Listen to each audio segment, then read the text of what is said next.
नमस्कार, मैं Computex software से बात कर रहा हूँ और आपको कंप्यू सीएमए सॉफ्टवेयर के बारे में इंफॉर्मेशन देने जा रहा हूँ। कंप्यू सीएमए एक ऐसा सॉफ्टवेयर है जिसके द्वारा आप एक प्रोफेशनल सीएमए रिपोर्ट आसानी से और कम समय में बना सकते हैं। CMA means credit monetary analysis और अरेंजमेंट रिपोर्ट।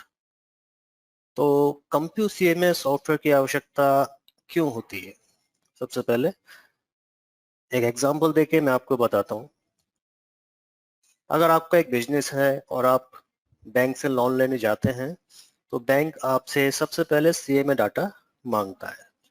सीएमए डाटा से बैंक ये देखता है कि आपके बिजनेस की करंट में क्या फाइनेंशियल कंडीशन है, पिछले सालों में क्या प्रॉफिट रहा, कहाँ कहाँ आपने इन्वेस्ट किया, फ्यूचर में आप क्या करने वाले हैं, कितना प्रॉफिट जनरेट करेंगे और प्रॉफिट को कहाँ कहाँ इन्वेस्ट करेंगे।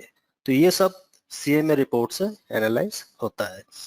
इसी के बेस पे बैंक एक बिजनेस के लिए लोन प्रोवाइड करता है।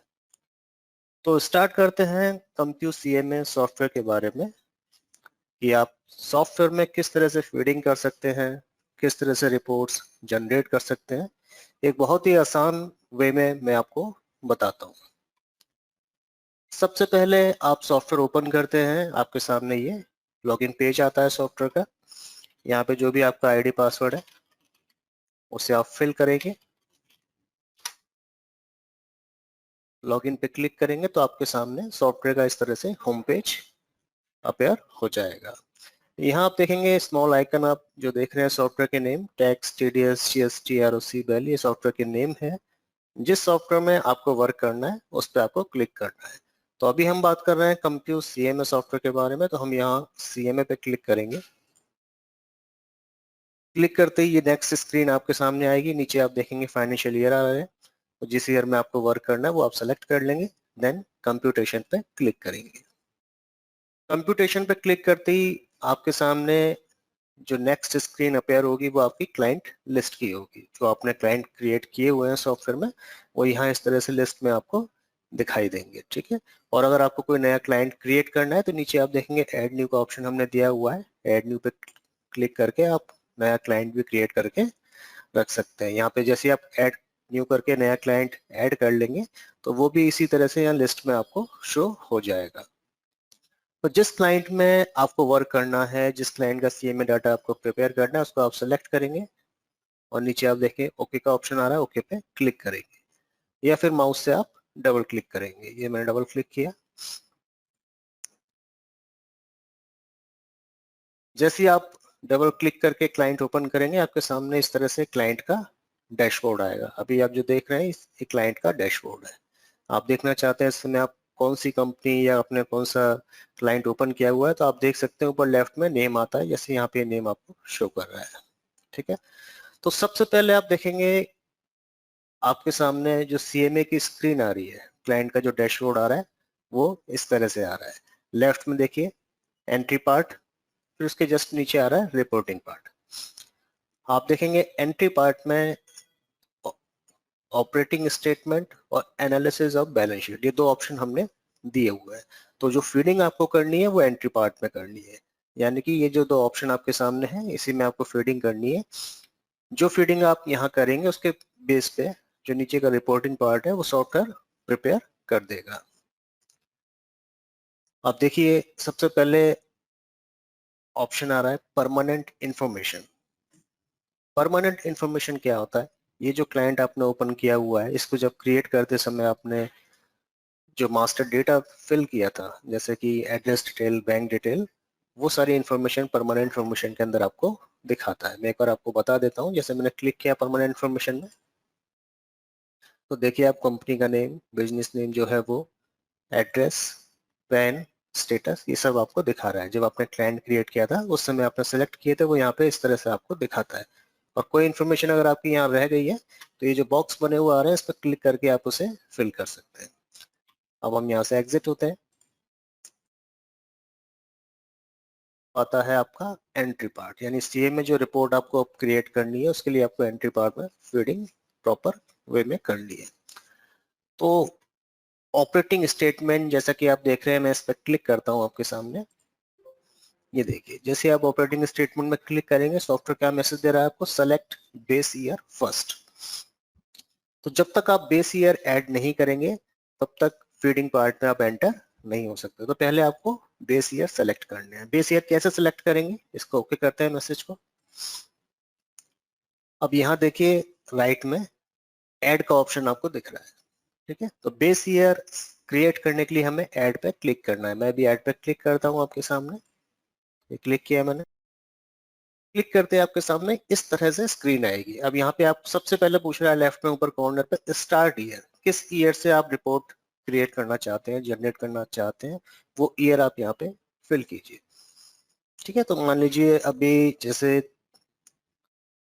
24-25 है या 23-24 है, आपको रिपोर्ट जिस ईयर से स्टार्ट करनी है वो आप यहाँ पे ले लेते हैं। मान लीजिए मैंने यहाँ पे 2022 ले लिया। सेकंड ऑप्शन है नंबर ऑफ ईयर्स, कितने सालों के लिए आपको रिपोर्ट प्रिपेयर करनी है। मान लीजिए आपको 5 साल की करनी है, 3 साल की करनी है, अपने अकॉर्डिंगली आप यहाँ पे वो ईयर्स डिफाइन करेंगे। तो जैसे मेरे को यहाँ पे 3 साल की करनी है तो मैंने 3 ईयर्स यहाँ पे डिफाइन करके एंटर पे क्लिक किया। तो जैसे ही एंटर पे आप क्लिक करेंगे तो जो ईयर्स आपने लिए हैं, नंबर ऑफ ईयर्स, वो राइट में आप देखेंगे एक नई टेबल आपके सामने आ गई। यहाँ आपसे टाइप सेलेक्ट करने के लिए पूछ रहा है।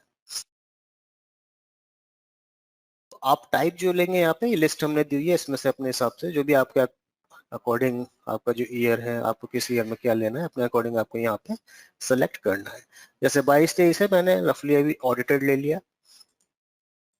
23-24 मान लीजिए मैंने प्रोविजनल ले लिया, और 24-25 मैंने प्रोजेक्टेड ले लिया, ठीक है। इस तरह से आप जो भी टाइप है वो सिलेक्ट कर लेंगे। उसके बाद नीचे आते हैं। नीचे देखिए सब फर्स्ट जो ऑप्शन आ रहा है वो आ रहा है शो परसेंटेज कॉलम, ठीक है। तो यहाँ पे ये जो ऑप्शन दिए हुए हैं यस और नो के लिए, ये आपको अपने जो डेटा है आपका उसके अकॉर्डिंगली आपको यस और नो करना है। अभी मैं रफली आपको बता देता हूँ। जैसे फर्स्ट है शो परसेंटेज कॉलम, तो मैंने यहाँ पे यस कर दिया। सेकंड है कैलकुलेशन ऑफ एक्सपेंसेस और net sales increase basis, yes या नो, तो मैं यहाँ पे यस कर देता हूँ। अमाउंट आपको अपने अकॉर्डिंगली जिस उसमें चाहिए आप सेलेक्ट कर लेंगे। कैलकुलेशन ऑफ स्टॉक ऑटो कर दी मैंने, ठीक है। फिर auto preparation of CMA on next year increase percentage basis, अपने अकॉर्डिंगली आपको यस करना है तो यस करेंगे, नो करना है तो नो कर देंगे, ठीक है। उसके अलावा एक ऑप्शन आप देखेंगे लेफ्ट में ऊपर की साइड दिया हुआ है first year is broken period, yes या नो। देखिए ब्रोकन पीरियड से मतलब ये है कि जो आप रिपोर्ट्स प्रिपेयर कर रहे हैं उसका जो फर्स्ट ईयर है वो आपने बीच से स्टार्ट किया, जो फाइनेंशियल ईयर होता है, अगर आपने बीच से स्टार्ट किया है तो आप यहाँ पे यस करेंगे, और अगर फुल है आपका तो आप नो ही रहने देंगे, ठीक है। अब यहाँ से मैं एग्जिट होता हूँ। तो ये स्क्रीन कंप्लीट करने के बाद यहाँ से आप एग्जिट हो जाएंगे। जैसे ही आप एग्जिट होंगे आप वापस से क्लाइंट का जो डैशबोर्ड है वहां पे आ जाएंगे। देखिए वापस से डैशबोर्ड आ गया, और आप देखेंगे राइट में जो हमने बेस ईयर ऐड किए थे वो क्रिएट हो गया यहाँ पे, ठीक है। अब बेस ईयर क्रिएट करने के बाद मान लीजिए आपको उसमें कुछ एडिट करना है या डिलीट करना है, गलत गलत क्रिएट हो गया, आपको डिलीट करना है, तो सेलेक्ट करके नीचे देखिए एडिट और डिलीट दोनों ऑप्शन हमने दिए हुए हैं। आप एडिट भी कर सकते हैं और डिलीट भी कर सकते हैं। अब हम बात करते हैं एंट्री पार्ट की, ऑपरेटिंग स्टेटमेंट। ऑपरेटिंग स्टेटमेंट में क्लिक करेंगे तो आप देखेंगे आपके सामने ये ऑपरेटिंग स्टेटमेंट ओपन हो गया।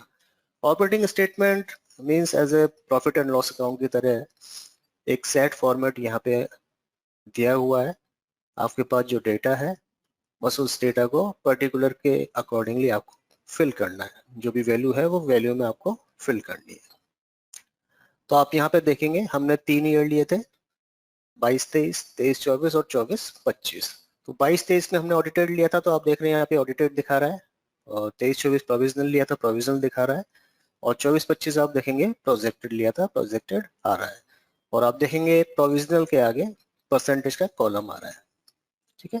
तो जब हमने बेस ईयर क्रिएट किया था तो वहां पे एक रो आ रही थी कि शो परसेंटेज कॉलम यस और नो, तो हमने उसे यस किया था।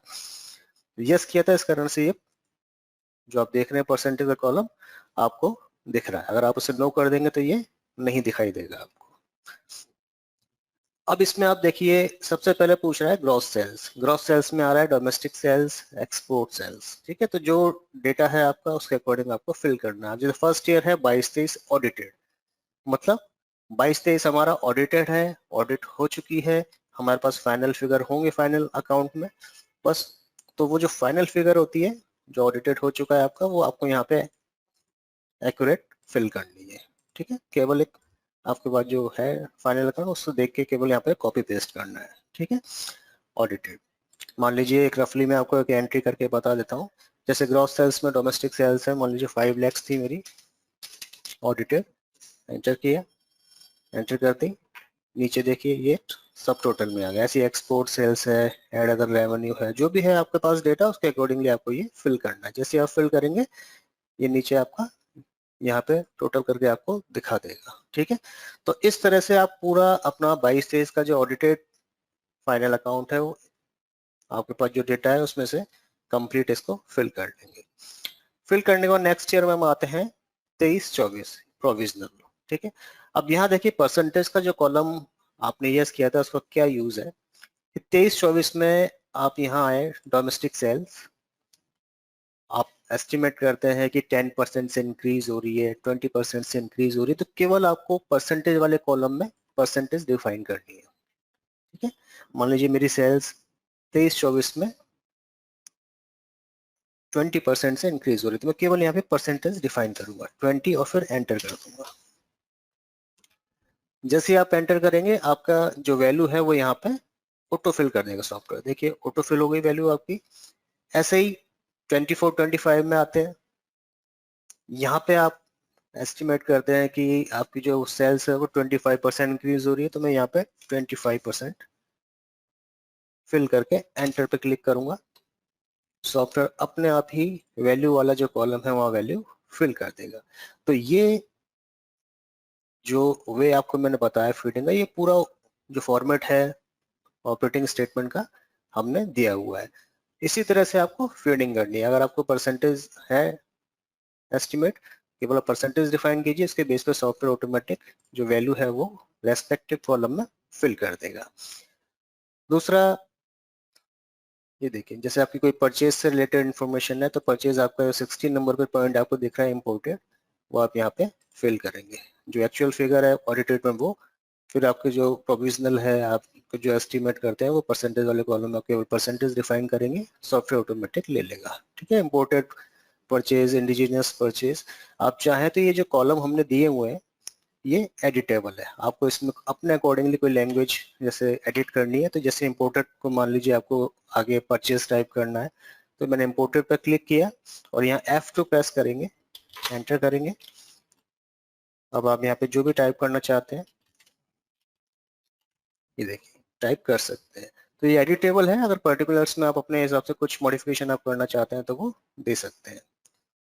ठीक है, ये पूरा फॉर्मेट है। नीचे आते हैं, ये देखिए नीचे भी 56 नंबर पे, 56 नंबर पे आप देखेंगे यहाँ पे add other non operating income. तो नॉन ऑपरेटिंग इनकम के आगे हमने 4 रो दी हुई है ABCD। तो अब ABC जो भी आपका है पर्टिकुलर वो अपने अकॉर्डिंग आप यहाँ पे डिफाइन कर देंगे। जैसे A है, सिलेक्ट करके आप F2 प्रेस करेंगे तो जो भी है आपका वो आप यहाँ पे टाइप कर देंगे। तो ये एडिटेबल है, आप यहाँ पे एडिट कर सकते हैं। तो इस तरह से ऑपरेटिंग स्टेटमेंट कंप्लीटली फिल करने के बाद आप यहाँ से एग्जिट होंगे। ठीक सेकंड ऑप्शन आप जो देख रहे हैं एनालिसिस और बैलेंस शीट, आपने जैसे ऑपरेटिंग स्टेटमेंट फिल किया उसी वे में आपको बैलेंस शीट भी फिल करनी है। तो मैं क्लिक करके दिखाता हूं आपको।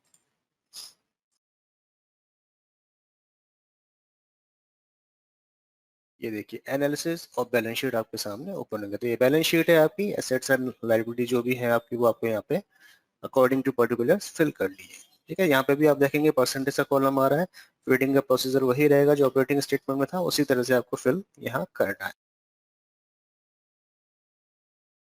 जैसे कि एग्जांपल के रूप में मैं आपको बताया था। फर्स्ट आप देख रहे हैं जो मेन हेडिंग है short term borrowing from banks.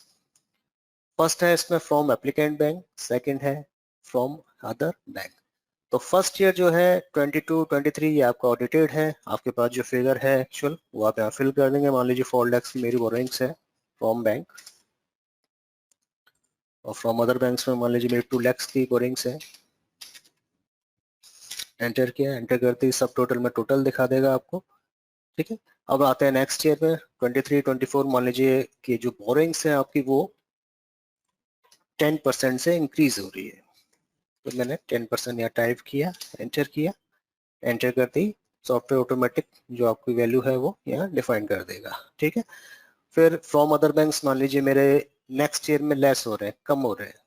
तो अगर आपका लेस हो रहा है, कम हो रहा है, उसको यहाँ फिल करने के लिए सिंपली आपको जो परसेंटेज है वो माइनस में फिल करनी है। ठीक है, अगर पॉजिटिव है, इंक्रीज हो रहा है, तो पॉजिटिव आप वैल्यू परसेंटेज डिफाइन करेंगे, और अगर माइनस में है तो आपका नेगेटिव वैल्यू परसेंटेज यहाँ पे डिफाइन कर देंगे। जैसे मान लीजिए 25% से मेरे जो अदर बैंक से बोरिंग है वो कम हो रही है, तो मैं यहाँ पे -25 एंटर।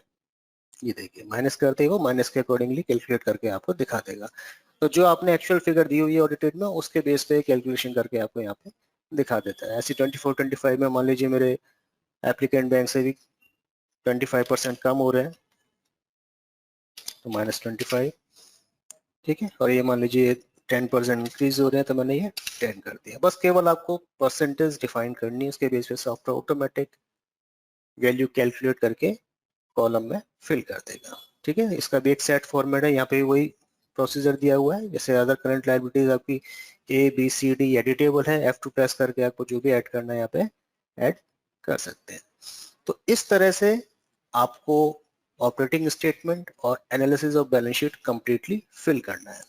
ठीक है, बैलेंस शीट जो भी एसेट्स हैं, लायबिलिटीज, नॉर्मली जो बैलेंस शीट आपकी मैच होनी चाहिए, उसी तरह से ये भी आपका मैच होना चाहिए। देखिए जैसे मैं एग्जिट करूंगा यहाँ से फिल करने का, जैसे ही आप एग्जिट करेंगे सॉफ्टवेयर आपको मैसेज देगा some difference exist in balance sheet, please resolve it. अगर आपकी जो आपने डेटा फिल किया है बैलेंस शीट अगर वो मैच नहीं हो रही, सॉफ्टवेयर इस तरह से आपको मैसेज देगा, तो कंप्लीट फिल करके मैच करके आपको यहाँ से एग्जिट होना है। ठीक है, आप एग्जिट होके वापस क्लाइंट के डैशबोर्ड पे आते हैं, तो आप देखेंगे एंट्री पार्ट में ऑपरेटिंग स्टेटमेंट और एनालिसिस ऑफ बैलेंस शीट आपने फिल कर दिया कंप्लीटली। ठीक है, अब मैंने जैसा आपको बताया कि एंट्री पार्ट में जो आप फीडिंग करेंगे उसके बेस पे software automatic reporting part prepare करेगा। तो रिपोर्टिंग पार्ट में सबसे पहले आ रहा है कंपेरेटिव स्टेटमेंट, जो आपकी एसेट्स एंड लायबिलिटीज होती हैं उसका जो कंपेरेटिव स्टेटमेंट होता है वो सॉफ्टवेयर ऑटो प्रिपेयर करेगा। सेकंड फंड फ्लो स्टेटमेंट, कितना फंड आया, कहाँ आपने इन्वेस्ट किया। थर्ड है MPBF, maximum permissible bank finance जो रिपोर्ट्स होती है वो सॉफ्टवेयर जो आपने फीडिंग की है ऑटो प्रिपेयर करेगा। ऐसे ही रेशियो एनालिसिस और टर्नओवर मेथड, आपने जो फीडिंग पार्ट में फीडिंग किया उसके बेस पे नीचे के जो 5 रिपोर्टिंग जो डॉक्यूमेंट आप देख रहे हैं वो सॉफ्टवेयर ऑटो प्रिपेयर कर देगा। तो इस तरह से टोटल आपके 7 डॉक्यूमेंट होते हैं, 2 एंट्री पार्ट में और रिपोर्टिंग पार्ट में जो आपके 5 रिपोर्ट दी हुई है हमने। कंप्लीट फिल करने के बाद अब आप इसकी CMA की रिपोर्ट लेना चाहते हैं, प्रिंट लेना चाहते हैं, तो आप देखेंगे एंट्री पार्ट में प्लस रिपोर्टिंग पार्ट में सब जगह पे हमने एक ऑप्शन दिया हुआ है। आपको ओपन करके दिखाता हूँ। जैसे मैं मान लीजिए बैलेंस शीट ओपन करता हूँ,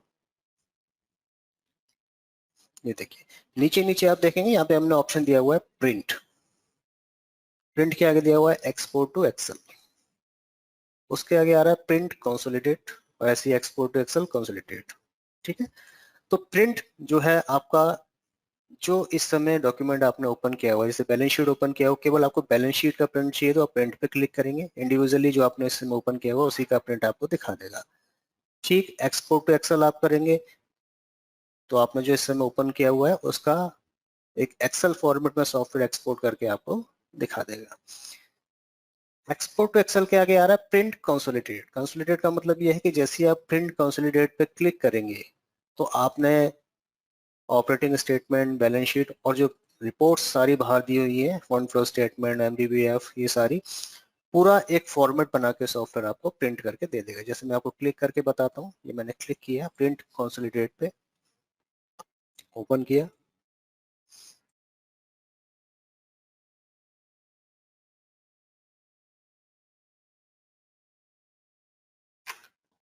ये देखिए आपके सामने सॉफ्टवेयर ने वर्ड में प्रीव्यू दिया पूरा। अब यहाँ से आप स्टार्ट करते हैं। फर्स्ट जो आ रहा है उसके बाद फर्स्ट पेज है, सेकंड पेज आपके सामने आएगा ऑपरेटिंग स्टेटमेंट का। ऑपरेटिंग स्टेटमेंट कंप्लीट होने के बाद नेक्स्ट आएगा बैलेंस शीट, जो आपने बैलेंस शीट प्रिपेयर की हुई है। अब ये तो हो गया अपना फीडिंग पार्ट। इसके बेस पे रिपोर्टिंग पार्ट जो सॉफ्टवेयर ने ऑटो प्रिपेयर किया है उसका भी प्रिंट यहाँ पे आपको दिखाएगा। जैसे बैलेंस शीट के नीचे जाते हैं,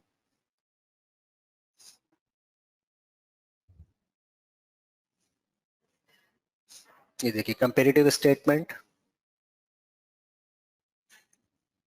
MPBF, fund flow statement, ratio analysis और लास्ट में आपका टर्नओवर मेथड। ठीक है, मतलब एक पूरी कंप्लीट सीएमए रिपोर्ट सॉफ्टवेयर इस तरह से प्रिपेयर करके आपको दे देगा, जो आपने फीडिंग पार्ट में फीडिंग की है उसके बेस पे। अब इसका प्रिंट लेके आप रख सकते हैं और सॉफ्टवेयर में ऑटो सेव रहता है। जब भी आप क्लिक करेंगे इस तरह से आपको प्रिंट करके सॉफ्टवेयर दिखा देगा। ठीक है, अब इसके आगे ये जो ऑप्शन मैंने बताया नीचे, print export to Excel, print consolidate, ऐसे ही एक्सपोर्ट टू एक्सेल कॉन्सोलिडेट का मतलब ये है कि जैसे आप इस पर क्लिक करेंगे पूरा जो रिपोर्ट्स आप वर्ल्ड में देख रहे हैं उसका पूरा एक एक्सेल फॉर्मेट में सॉफ्टवेयर एक्सपोर्ट करके आपको दे देगा, जिसे आप निकाल के रख सकते हैं अपने पास। और ये जो ऑप्शन है नीचे आपके प्रिंट के लिए, ये सभी रिपोर्ट्स में सभी फीडिंग्स पार्ट में हमने दिए हुए हैं। जैसे एग्जिट करते हैं यहाँ से, ठीक है, पहले बैलेंस शीट हमने ओपन किया था। मान लो अब मैं टर्नओवर मेथड जो रिपोर्टिंग पार्ट में दिया हुआ है इसको ओपन करता हूँ, तो आप देखेंगे नीचे भी यहाँ पे सेम ऑप्शन आ रहे हैं। तो ये सभी रिपोर्ट्स में हमने ये ऑप्शन दिया हुआ है। एग्जिट करते हैं यहाँ से। तो इस तरह से आप सीएमए रिपोर्ट इजी वे में बहुत ही कम समय में आसानी से बना सकते हैं। राइट में अब मान लीजिए सेम जो क्लाइंट है आपका, आपने बेस ईयर सेलेक्ट करके रिपोर्ट प्रिपेयर कर ली, इसी क्लाइंट की एक रिपोर्ट आपको और प्रिपेयर करनी है, तो आप सेकंड जो बेस ईयर है वो भी यहाँ पे क्रिएट कर सकते हैं। उसके लिए सेम प्रोसीजर रहेगा, आपको ऐड पे क्लिक करना है। ये ऐड पे क्लिक किया मैंने। जिस ईयर की जो सेकंड बेस ईयर है आपको कब से स्टार्ट करना है वो अपने हिसाब से डिफाइन कर देंगे। ठीक है, कितने ईयर के लिए करना है वो आप डिफाइन कर देंगे, एंटर करेंगे। सेम राइट में आपको टाइप सेलेक्ट करना है जैसा मैंने पहले आपको बताया था, और जो नीचे कॉलम्स आ रहे हैं यस और नो, ये अपने अकॉर्डिंगली आपको सेलेक्ट करना है। ठीक है, जैसे ही आप सेलेक्ट करके यहाँ से एग्जिट करेंगे, ये मैंने मान लीजिए ऑडिटेड ले लिया, ये एस्टिमेटेड ले लिया, ये प्रोविजनल, ये अपने अकॉर्डिंगली आपको सेलेक्ट करना है। ये प्रोजेक्ट, ठीक है, मैं यहाँ से एग्जिट होता हूँ। ये देखेंगे आप सेकंड जो बेस ईयर है वो भी हमारा यहाँ पे क्रिएट हो गया। आप देख रहे हैं। अब यहाँ एक ऑप्शन आप देख रहे हैं, ऐड एडिट डिलीट के आगे कॉपी का ऑप्शन आ रहा है। कॉपी के ऑप्शन का क्या यूज है?